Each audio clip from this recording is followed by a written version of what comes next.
और इस बीच देखिए ब्रिटेन ने अपनी परमाणु ताकत दिखाई है। जी हां, ब्रिटेन के प्रधानमंत्री परमाणु पनडुब्बी में पहुंचे, रूस के साथ तनाव के बीच दिखाई अपनी ताकत। न्यूक्लियर सबमरीन में कीर स्टारमर पहुंचे, ब्रिटेन का रूस को परमाणु संदेश।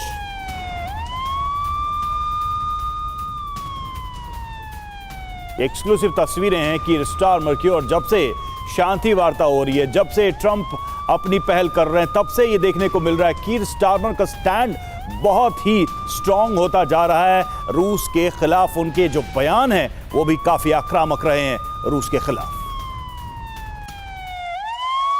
और देखिए यहीं से एक धमकी सामने आई है। न्यूक्लियर सबमरीन में पहुंचने के बाद ब्रिटिश प्राइम मिनिस्टर की सीधी धमकी क्या है, आइए अब आपको वो बताते हैं। पुतिन को हमारे एटमी वेपन से डर लगता है।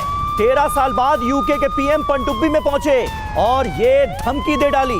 डेविड कैमरून के बाद स्टारमर सबमरीन में पहुंचने वाले दूसरे प्राइम मिनिस्टर हैं और 2013 में कैमरून एटमी सबमरीन में पहुंचे थे और अब स्टारमर वहां पर पहुंचे हैं। लेकिन खास बात यह है कि कीर स्टारमर ने पुतिन को धमकाया है और कहा है कि पुतिन को हमारे एटमी वेपन से लगता है डर।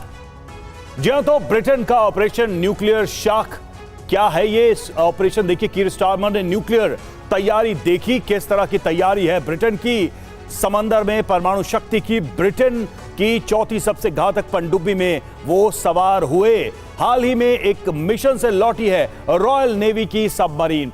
कीर स्टारमर ने क्या चेतावनी दी है, तो पुतिन को ब्रिटेन की न्यूक्लियर सबमरीन से डर लगता है, ये वो सीधे बयान दे रहे हैं। पुतिन की नजर में ट्राइडेंट बहुत खतरनाक है।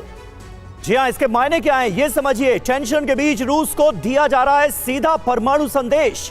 जंग हुई तो न्यूक्लियर सबमरीन उतार देंगे, जंग में पूरी ताकत के साथ लड़ेगा ब्रिटेन, ये बताने की कोशिश कर रहे हैं कीर स्टारमर। हमारे साथ तमाम खास मेहमान मौजूद हैं।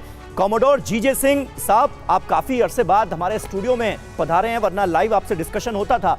किस तरह की स्थितियां परिस्थितियां इस वक्त आप देख रहे हैं और ब्रिटेन का ये रुख क्या बता रहा है? एक तरफ अमेरिका की कोशिशें कि सीज फायर हो, जंग खत्म हो, और दूसरी तरफ यूरोप का बेहद सख्त रुख जिसमें फ्रांस और ब्रिटेन का रुख बहुत ज्यादा आक्रामक।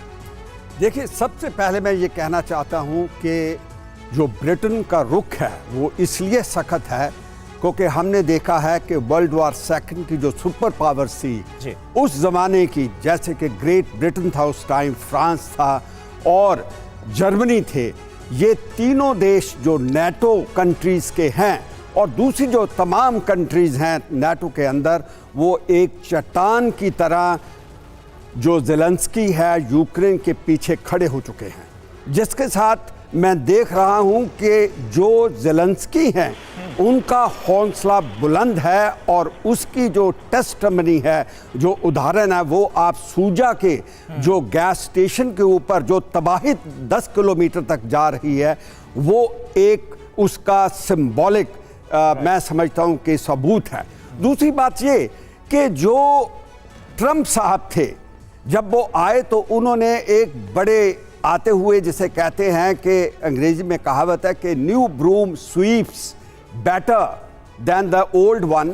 जब वो शुरुआत में आए तो भावुक होकर उन्होंने सोचा कि हो सकता है कि मैं अगर नेटो से बाहर आ जाऊं और दबाव जो है वो ज़ेलेंस्की के ऊपर डाला जाए तो वो मान जाएगा जो वो उसको कहेंगे।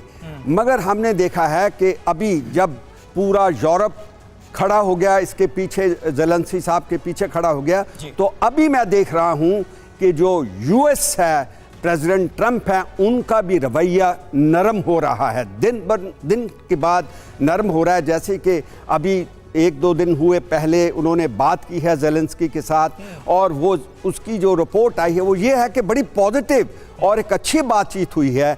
और अभी हम आगे आने वाले समय में देख रहे हैं कि जिडा के अंदर जो तो आप ये मान रहे हैं कि सिचुएशन ऐसी नहीं लग रही है कि युद्ध खत्म होगा? नहीं खत्म होगा, ये चलता रहेगा क्योंकि ज़ेलेंस्की जो हैं वो भी एक बहुत एक्सपीरियंस उनको तजर्बा हो चुका और बड़ा और रूस के सामने इतने लंबे समय तक युद्ध का नेतृत्व करना ही अपने आप में एक बड़ा अनुभव है।